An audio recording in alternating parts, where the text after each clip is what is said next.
অপশক্তি যদি আমাদের এই দেশের এই অসাম্প্রদায়িক চেতনাকে বিনষ্ট করার চেষ্টা করে, তাদের কবর আমরা সকলে মিলে ঐক্যবদ্ধভাবে এই বাংলায় দিয়ে দেব। গত 5 আগস্টের পর থেকে আমরা দেখেছি যে আমাদের বাংলাদেশের যে স্বৈরাচার গোষ্ঠী, যে শক্তি পালিয়ে গেছে, সেই শক্তি এখন দেশের বাইরে থেকে দেশকে প্রতি মুহূর্তে অস্থিতিশীল করার চেষ্টা করছে। আমরা দেখতে পেয়েছি আমাদের শিক্ষার্থীদের মধ্যকার যে ঐক্য, আমাদের ভেতরের যে ভ্রাতৃত্ববোধ, সেটা বিনষ্ট করার জন্য তারা দেশের বাইরে থেকে অর্থ ঢালছে।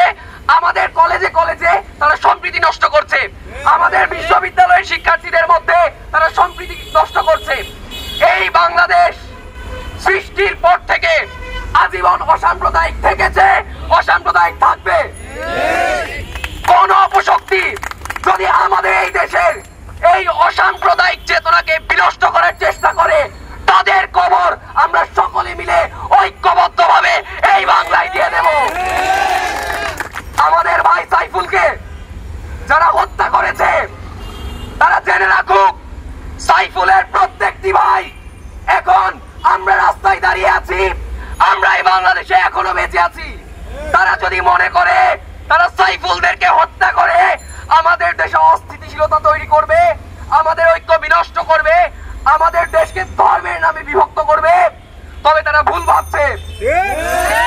তাদের জেনে রাখতে হবে আমাদের বাংলাদেশে ধর্ম এবং ধর্মের পরিচয়ে কাউকে কখনো বিচ্ছিন্ন করা যাবে না। এই বাংলাদেশে যেমন হিন্দু আছে, যেমন মুসলিম আছে, যেমন বাঙালি আছে, যেমন পাহাড়ি আছে, আমরা প্রত্যেকে আমাদের প্রত্যেকের জায়গা থেকে নিজেদের জন্য, নিজেদের ভাইদের জন্য, আমাদের পরবর্তী প্রজন্মের জন্য একটি অসাম্প্রদায়িক এবং একটি সুন্দর বাংলাদেশ গড়ে দিয়ে যাব। সরকারের কাছে আমাদের চাওয়া, আমাদের যেই ভাইকে গতকাল নৃশংসভাবে হত্যা করা হয়েছে, তার প্রত্যেকটি অপরাধীর সুষ্ঠুরূপে তদন্ত করে খুঁজে বের করে বিচার করতে হবে এবং এখানে কোনো ধরনের কোনো অবহেলা বরদাস্ত করা হবে না। এবং আরেকটি বিষয়, আমাদের সকলকে যে বিষয়টা সব থেকে বেশি এখন মনে রাখা প্রয়োজন, তা হলো কোনো উস্কানিতে আমাদের পা দেওয়া যাবে না, কোনোভাবে আমাদের অধৈর্য হওয়া যাবে না। আমাদের সবাইকে মাথা ঠান্ডা রাখতে হবে। যে ঐক্য আমরা 5 আগস্ট পর্যন্ত দেখেছি, সেই ঐক্য 5 আগস্টের পর থেকে আমাদের আরো দৃঢ়ভাবে আঁকড়ে ধরতে হবে। স্বৈরাচারের পতন হয়েছে, দেশের গঠনটা কিন্তু এখনো বাকি আছে।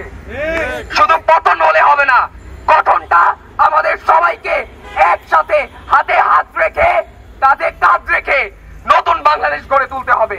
এবং আমরা আশা করি আমাদের সকল হিন্দু ভাই, সকল মুসলিম ভাই, তারা সকলে একসাথে মিলে এই যে বহিঃশত্রু, এই যে দিল্লির আগ্রাসন, সেখান থেকে আমরা একতাবদ্ধভাবে বেরিয়ে আসতে পারবো ইনশাল্লাহ।